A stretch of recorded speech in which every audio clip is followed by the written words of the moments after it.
mainstream preservation community invested heavily in the idea that contemporary design can be compatible with historic structures so long as it respects some abstract relationships of massing and volume, such as maintaining horizontal alignment of window openings or roof lines. This is the aesthetic of what is called the background building, and it typically leaves both the designers and the public unsatisfied. At its worst, this interpretation produces buildings that refuse to engage with the host landmark building while being about the same size. Now, I'll make an editorial comment again. This appalling addition from 1981 to the Newberry Library in Chicago has appeared for years in the National Park Service guidelines and their website as an addition that satisfies Standard 9, as you can see the language right there off the National Park Service website. Though the only thing the addition has in common with the Romanesque Revival landmark it joins is its height. The building makes no attempt to find compatibility in either material or formal terms. This project is still illustrated by the Park Service as an example of conformance with Standard 9.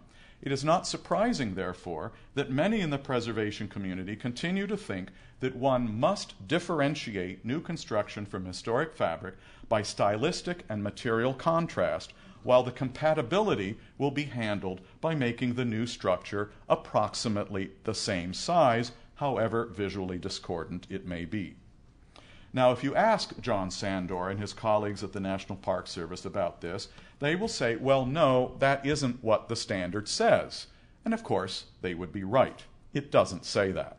The standards specifically define compatibility in terms of massing, size, scale, and architectural features. Okay, but how can you be compatible in terms of scale if the addition has no scale, or in your architectural features if it has no architectural features?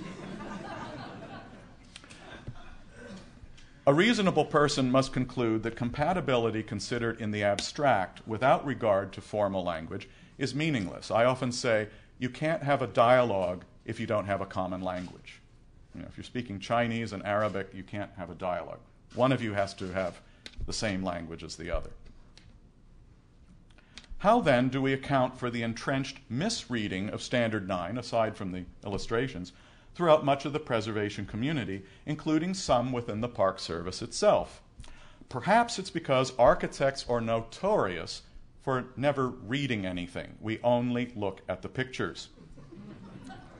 And the images that the Park Service has shown in its guidelines, I'm guilty too. When I was writing my book, I asked my friend Richard Semes, the architect in New York, about something. He says, "Oh, Steve, it doesn't matter what you say. Nobody's going to read your book anyway. They're just going to read the captions." And I thought, he's right. I have so many books at home, and I've only read the captions. So I put a lot of care into writing the captions. I figured if the architects only read the captions, they'd get the whole book. And let me know if you think I did that or not. The images the Park Service has shown in the guidelines for many years included only additions to old buildings like the Newberry Library and the Branch Library near Boston, shown here on the lower left. But no impartial reader would say that the language of Standard 9 actually requires an architect to juxtapose a historic masonry building with a structure whose premises are drawn from an antithetical conception of what architecture is. Nor should it bar one, like on the left upper part, that is a serious example of striving for visual continuity. The most effective way to be compatible with a landmark building, in my view, is to assume a similar conception of space, structure, elements, composition, proportion, ornament, materials, and character. If you think about all those things, and that doesn't mean you have to be in the same style, but I think you have to have a generally similar conception of those things in order to create that common language, in order to have a dialogue. A new element in the same or a related style can still articulate a subtle difference between the new and the historic structure without copying and without jarring contrast. But to do so, the new building or addition must drop its oppositional pose and take seriously, even if it doesn't imitate precisely, the language of the historic place. This, it seems to me, leads to a genuine sense of compatibility, one that prioritizes visual harmony over conspicuous difference. Now, just last year, the National Park Service made an effort to clarify this point. They published a new edition of their Preservation Briefs number 14. The text, virtually unchanged from its first publication in the 1970s, strikes a balance between obscuring the historic resource and competing with it, while the new illustrations show a greater variety of approaches, including some additions that are stylistically similar to the historic buildings they join. And I apologize if that's a little bit fuzzy, but if you look at this two-page spread, you'll see that all of the examples shown, and of course the architects will only look at the pictures, will actually help us to understand how you can make a new building that fits beautifully into a historic district, maintaining certain elements of the style, and this is given the stamp of approval by headquarters, as it were. The text says, the difference may be subtle.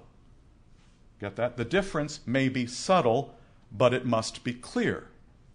A new addition to a historic building should protect those visual qualities that make the building eligible for listing in the National Register of Historic Places, unquote.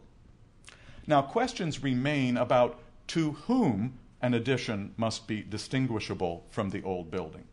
To persons uninformed about historical architecture, maybe all traditional buildings kind of look alike. But I believe some degree of knowledge on the part of the observer has to be assumed.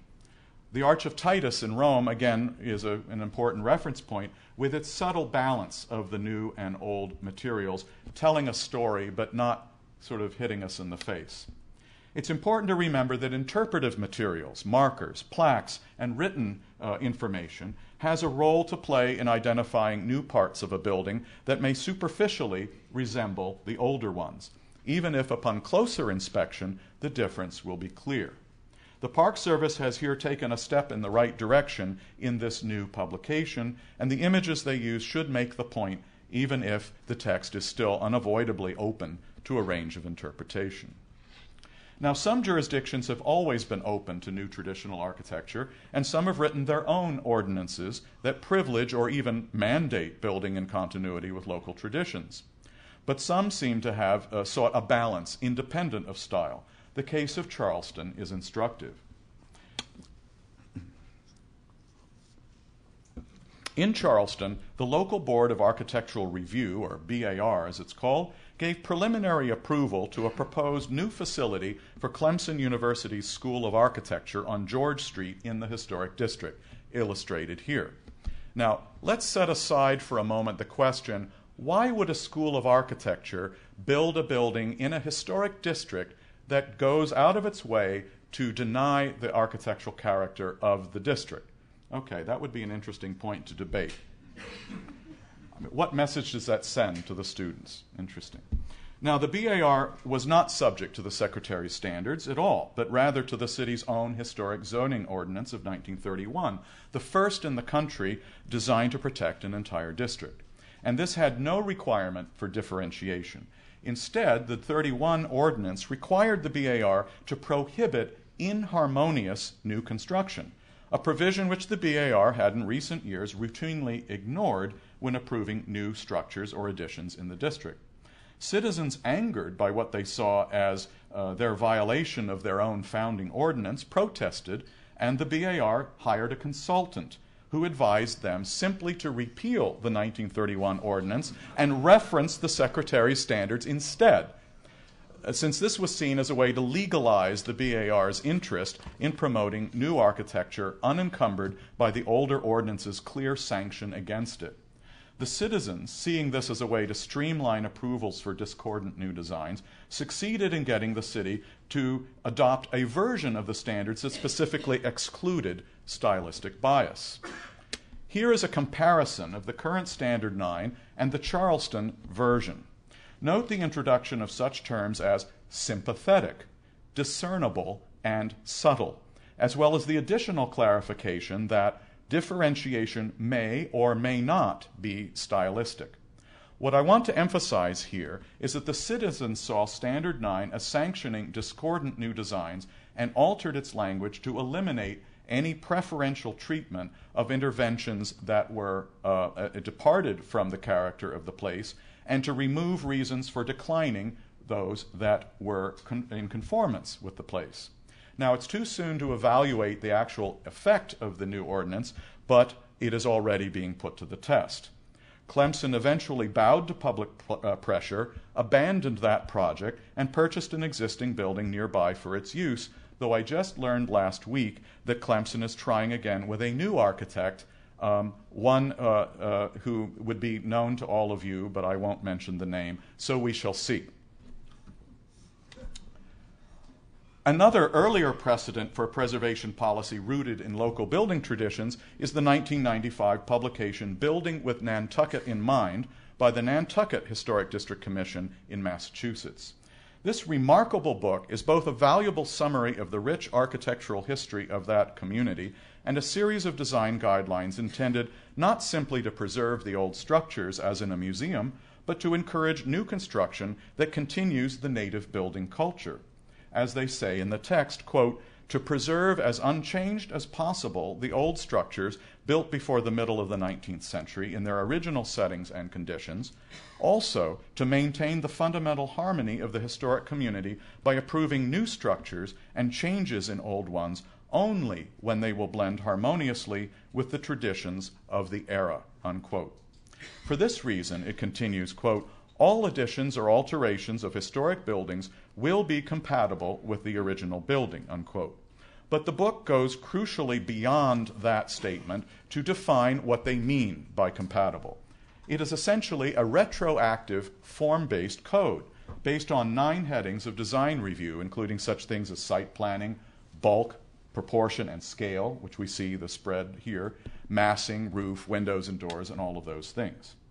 Each of these is discussed in turn, first recounting the history of how the architecture of the island used these particular devices, and then defining a guideline that aims at continuing those practices in new construction.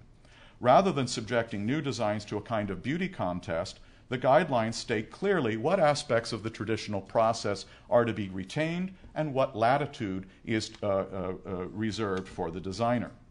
The prescriptions it offers are uniformly based on the statement, we do this here because. It's very important. This is, in Nantucket, they were wise enough to say, we're not just going to say everything has to look Nantucket-y. They said, this is how we build here, and we ask people who want to build here to build in that way. Now, few districts may have the resources to undertake that kind of study, but it really makes sense if you want to understand the resource before you give someone permission to alter it.